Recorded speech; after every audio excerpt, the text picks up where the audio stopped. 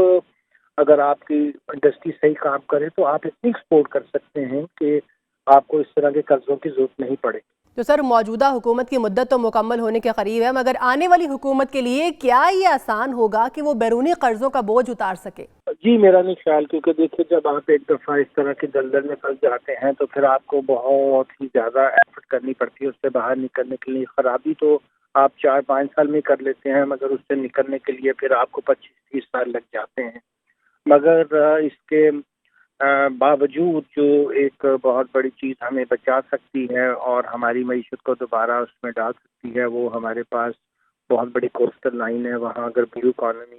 کا آغاز ہو جائے اور چائنا جو ہے وہ ہمیں وہاں سے ایک بہت بڑی جو انوویشن ہو سکتی ہے وہ یہ ہے کہ ہماری کوسٹل لائن سے ہماری معیشت کو اگر جائے تو، اور وہاں سے ریلوے لائن کراچی سے ہوتی ہوئی ہمارے لاہور اور پشاور تک جائے، اس گڈس کے اور تجارت کے ذریعے سے ہم بہت پیسہ کما سکتے ہیں، راہداری دے کر باہر کے ملکوں سے ہم بہت پیسہ لے سکتے ہیں، اور اپنی معیشت کو بھی دوبارہ سے چینیوں کا، کیونکہ یہاں انٹرسٹ ہوگا، وہ بھی بہت سا پیسہ ان کی پرائیویٹ، یہ تو منصوبے جو بھی بجلی سے ریلیٹڈ ہیں، انرجی سے ریلیٹڈ ہیں، اس کے بعد جب وہ دوسری چیزوں میں آئیں گے، صنعتوں میں آئیں گے، پیداوار میں آئیں گے، سروس پرووائڈر کے طور پر اور بھی، تو پھر اس سے اور بھی ممالک کے انویسٹرز کا حوصلہ بڑھے گا کہ اگر یہ بات چائنا کر سکتا ہے تو ہم بھی کر سکتے ہیں۔ جب پروفٹ نظر آئے اور اسٹیبلٹی ہو تو پھر دنیا کا کیپٹل آپ کی طرف موو کرتا ہے۔ تو میں سمجھتا ہوں کہ آنے والے 5-6 سال میں اگر ہم نے سیاسی طور پر اپنے آپ کو انسرٹینٹی سے نکالا تو پھر یقینی طور پر معاشی طور پر بھی ہم آگے جانے میں کامیاب ہو سکیں گے۔ تو سر، بیرونی قرضوں سے نجات کے لیے یہ ضروری ہے کہ حکومت برآمدات میں اضافہ کرے، مگر کیا وجہ ہے کہ 4 سالوں میں حکومت برآمدات میں اضافہ ہی نہیں کر پائی ہے؟ اس کی وجہ یہ تھی کہ پاکستان کے جو معاشی ڈھانچہ تھا اس کے اندر سب سے بڑی ریڑھ کی ہڈی جو ہے وہ یہ ہوتی ہے کہ آپ اپنی صنعت کو دنیا کے جو باقی ممالک ہیں اس میں جو مقابلہ ہے اس میں آپ کی لاگت کم ہو۔ دوسرا یہ کہ آپ کے پروڈکٹس جو ہیں وہ ایسی ہوں کہ جس کو دیکھ کر دنیا کہے کہ یہ انوویٹو ہیں۔ تیسرا یہ ہوتا ہے کہ آپ نے ورلڈ مارکیٹس کے اندر مارکیٹنگ بھی صحیح کرنی ہوتی ہے. ان تینوں محاذوں میں ہم کامیاب نہیں ہوئے. نہ ہم نے اپنی ایکسپورٹس کو ڈائیورسیفائی کیا ہے، نہ ہمارے پاس کوئی اسکلڈ ہیومن لیبر تھی. اب اگر آپ بہت اچھی مشینری منگوا بھی لیں سیالکوٹ میں اور یہ چاہیں کہ ہم دنیا کے اندر وہ والی چیزیں بنائیں اسپورٹس کی جو وہاں چاہیے، تو مشینری اگر ہم لے بھی آئیں گے تو اس کو چلائے گا کون؟ تو ہم نے سوچا نہیں کہ دنیا میں جس طرح رفتار سے ترقی ہو رہی تھی، انوویشنز ہو رہی تھی اور جدت لائی جا رہی تھی، اس میں چونکہ ہم نے کسی قسم کی کوشش نہیں کی اور اس کا نقصان ہمیں یہ ہوا کہ ہماری ایکسپورٹس جو تھیں وہ ایک محدود ہو کر رہ گئیں کہ ہم نے ٹیکسٹائل میں بس زیادہ سے زیادہ ویلیو ایڈ کیے بغیر اس کو اور شکل میں نہیں بیچا. مثلا گارمنٹس کو اگر آپ ڈیزائن کر کے بیچیں تو وہی جو گارمنٹس ہیں وہ دنیا میں آپ کو بہت پیسہ دیتے ہیں، مگر آپ صرف اگر بیڈ شیٹس ہی بنا کے بیچتے رہیں تو پھر آپ وہ والی قیمت حاصل نہیں کر پاتے جو آپ کو دنیا میں اور ممالک حاصل کرتے ہوئے نظر آتے ہیں. ہمارے پاس ایگریکلچر کا بہت اسکوپ تھا کہ اگر ہم ایگرو بیسڈ انڈسٹریز لگاتے تو شاید اپنے بارلے سے ہم اتنی پروڈکٹس بنا پاتے، جس میں خاص طور پہ آپ کو پتا ہوگا کہ باہر بارلے ٹیز بہت پاپولر ہوتی ہیں. ہمارے اپنے ہاں تو پروہیبیشن ہے بہت سی الکوہلک ڈرنکس پہ، مگر وہ ہم ایکسپورٹ کرنے پہ تو ہمیں کوئی پابندی نہیں تھی. مگر ہم نے اس لیول کا اچھا موسم ہونے کے باوجود، اچھی فصلیں حاصل ہونے کے باوجود ان فصلوں کو بھی ویلیو ایڈ نہیں کیا کہ ہم ایگرو بیسڈ ایکسپورٹس کو اگر بڑھاتے تو آج پاکستان دنیا کے امیر ترین ملکوں میں ہوتا، اور پھر یہ قرضہ جات اور جس طرح کی تکالیف ہم دے رہے ہیں یہ بھی نہیں ہوتے. مگر آپ دیکھیے ہمارا ایگریکلچر سیکٹر اس قدر بیکورڈ ہے کہ اس کو دیکھ کے حیرانگی ہوتی ہے کہ دنیا ایگریکلچر میں کہاں چلی گئی ہے، اور ہم ابھی بھی میرے خیال میں 300 سال پرانی قسم کی کاشتکاری میں لگے ہوئے ہیں. ٹھیک ہے سر، بھیا سر آپ ہمارے ساتھ موجود تھے. ناظرین ایک بریک لے لیتے ہیں، بریک کے بعد واپس آئیں گے تو اگلے ٹاپک پہ بات کریں گے، ساتھ ہی رہیے گا.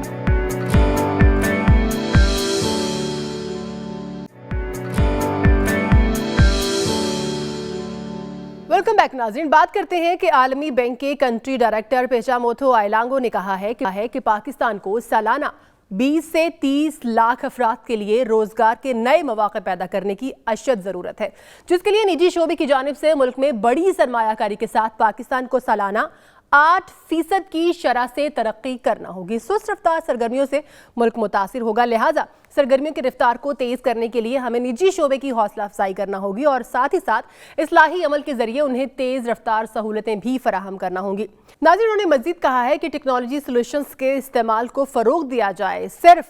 100 دن کے بجائے مستقل بنیادوں پر کارکردگی کو بہتر کرنے کا میکانزم ترتیب دیا جائے. ناظرین اس پر بات کرتے ہیں، ہمارے ساتھ موجود ہیں ماہر معاشیات اور ان کی رائے بھی لیتے ہیں. سر بہت شکریہ آپ کا.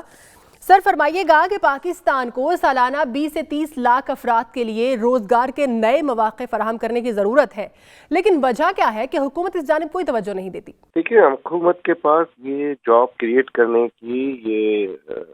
کے لیے نیا کوئی ذریعہ روزگار کمانے کی کوئی پالیسی نہیں ہے. اور ہم تو یہاں تک دیکھ رہے ہیں کہ جو ایگریکلچر بیس میں تھا تو دادا اگر اس ایگریکلچر لینڈ پر، اس زمین پر اگر وہ ہل چلاتا تھا تو اب اس کے بیٹوں کے بیٹے چلا رہے، تو اس کو انٹینسو ہارویسٹنگ کہتے ہیں، کہ جس کا مطلب یہ کہ ایک مالک کی جگہ اب اس میں 50 مالک ہو گئے ہیں، اور وہ بھی اپنے اگر اس کے پاس 20 ایکڑ زمین تھی تو اب سمجھیں کہ ہر آدمی کے ہاتھ میں آدھا ایکڑ زمین رہ گئی. تو یہ چیزیں دیکھ کر جو پاپولیشن بوم ہے جو ہمارے یہاں 3.1% سے بڑھ رہی ہے، یہ دنیا میں نہیں دیکھا گیا کہ اتنی تیزی سے کوئی ملک کی پاپولیشن بڑھے، اور حکومت اس کی طرف توجہ ہی نہیں دے رہی. جو پاپولیشن ویلفیئر کے لوگ ہیں ان کے خود کے 5 بچے ہیں،